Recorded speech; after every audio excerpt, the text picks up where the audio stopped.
back. I'm Dr. Cheek and I'm a licensed clinical psychologist. And today we're going to talk a little bit about what do you do and how do you manage when you have an attraction to your therapist, whether that's a romantic attraction or a friendship attraction.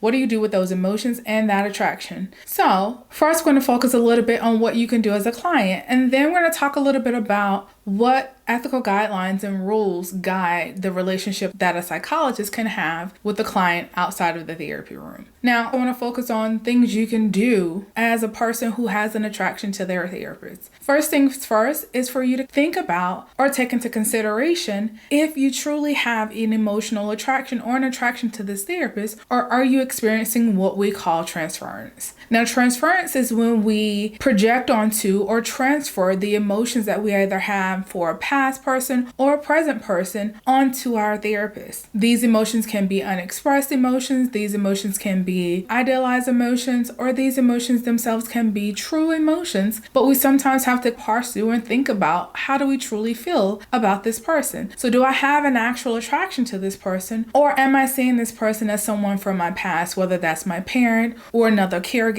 Am I seeing this person as an ex-partner or ex-friend? How am I seeing or how am I viewing my therapist? Are they a representation of someone else in my life? Or am I idealizing them as the ideal parent or ideal partner or ideal person because I see the role that they're playing in my life as a savior or somehow the hero in my story? So am I idolizing this individual as someone who has the potential to be to me what others in my past have not? So are these actual attractions to this person, or am I idolizing this person? That's number one. Number two, am I willing to continue to engage in therapy effectively with this attraction to my therapist? Or will I attempt to present the best possible relationship partner in the therapy session?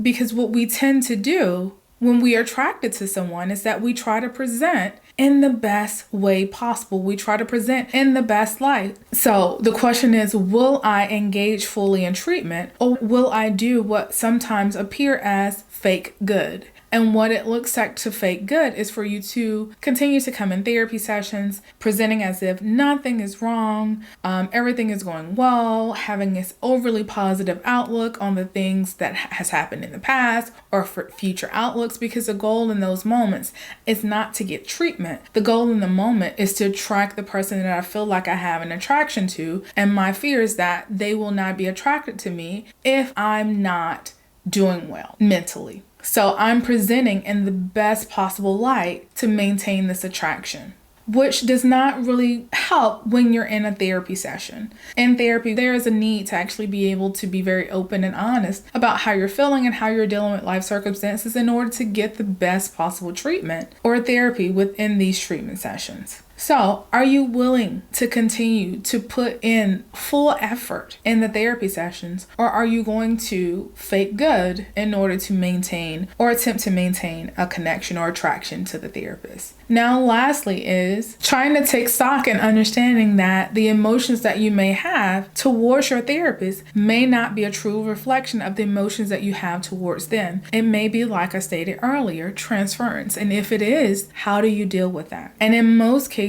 I'm going to encourage you to be willing to have that conversation with your therapist about the emotions that you're experiencing and feeling, or about the attraction that you feel you may have towards them. And the reason why I'm asking you to be open is because most therapists, in most cases, can have the conversation about your emotions and the emotions you may have towards them without being dismissive, without being hurtful, without being harmful, or without belittling how you're feeling and what you're experiencing. So be willing to first acknowledge those emotions in yourself and whether they're true emotions or a reflection of some type of transference, and be willing to have that conversation with your therapist. And I'm going to be really honest, in most cases, even if you have an attraction to your therapist, romantic or otherwise, there's a very slim chance that that relationship has the potential to move past the therapy room. And there are ethical reasons why a therapist will not engage in a romantic or friendship relationship with a client outside of the therapy room. I'm only going to discuss the ethical guidelines that psychologists have to abide by, but I'm going to take an educated guess and say that most mental health providers have some ethical guideline that either prohibits or discuss the appropriate engagement someone should have with a client outside of the therapy room. The very first one is there are ethical guidelines and ethical rules that could cause us to lose our license and livelihood if we were to engage in a relationship with a client outside of the therapy room. And please understand, for me as a therapist, I have had clients who have been attracted to me. And know that I'm not offended when a client lets me know that they are attracted to me because one, I'm cute. I kid. But seriously, because one, I'm a therapist. So I'm able to have this conversation in a highly effective way. And two, this allows us to open up the conversation to talk about the emotions that you may be having and start to parse out where those emotions may be coming from. Now, if that continues to come up as a conversation in the therapy room, one or two things may happen at that point is that I may refer you to a different provider because the goal in therapy is for you to get help and to be able to benefit from being in treatment. And if you're coming to treatment every week simply to continue to form a bond with someone that you likely will not have the potential to have a relationship with, that is not helpful for you as a client. And that would be me taking advantage of a situation, knowing that you are not getting the help or the assistance that you truly need in these sessions. Or two, I may have a very candid conversation about your ability to continue with me as your therapist with understanding that that attraction cannot move forward. So with that being said, another reason why an ethical therapist or ethical psychologist will not engage in a romantic or friendship relationship is because there is an inherent power imbalance that exists in a therapy room.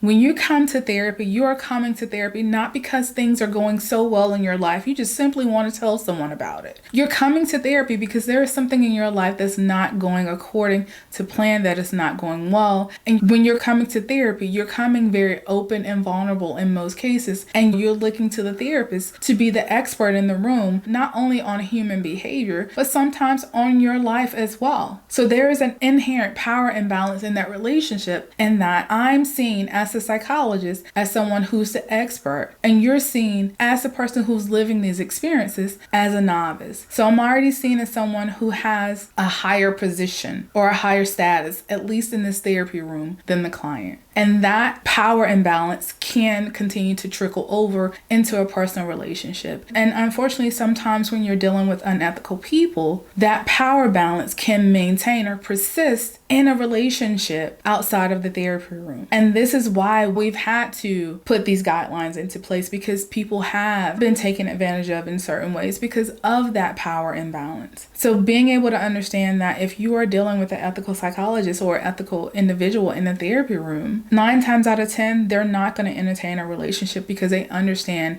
that power imbalance. And lastly, they fully understand that the emotions that you may be expressing or you may be feeling towards them are not a true reflection of a connection you feel towards them. Instead, it may be a transference of emotions that you have for someone else, or because you have an idealized version of the therapist or the psychologist, because now you see them as someone who's capable or able to save you either from yourself or from the situations that you have happening in your life. So let me be really clear about something. Most mental health providers do not have a stigma against mental health. This is why we work in this field. We understand it very well, and we sometimes are trying to get rid of or do away with the stigma that already exists in the community or in the society around mental health. So most mental health providers do not have a bias against dating someone with a mental health concern or mental illness. However, we're not going to risk our livelihoods in most cases or cause further damage to someone who's coming to us in a very vulnerable state in order to have a platonic or romantic relationship with a client outside of the therapy room, because we understand those emotional dynamics that are happening in the therapy room. So, what I hope you take from today's conversation is this. There are times you may have an attraction to your therapist, but do some introspection into yourself and into these emotions and trying to understand where those emotions are coming from to see if there are actual feelings that you have towards this person as your therapist, or has this therapist become a representation of someone else in your life or someone else that you hope they are going to be in your life. And know that psychologists have ethical guidelines that dictate how they are to engage with clients outside of the therapy room for multiple reasons. And if you are dealing with an ethically sound therapist or psychologist, 9 times out of 10, because nothing is 100%, so 9 times out of 10, because of the reasons that I've discussed in this video, a therapist will not engage. Now, I hope you've learned something from today's video. As always, please take the time to jot down any questions, any thoughts, or any comments you have below. I thank you for taking the time to listen, and I'll be seeing you again very soon. Thank you.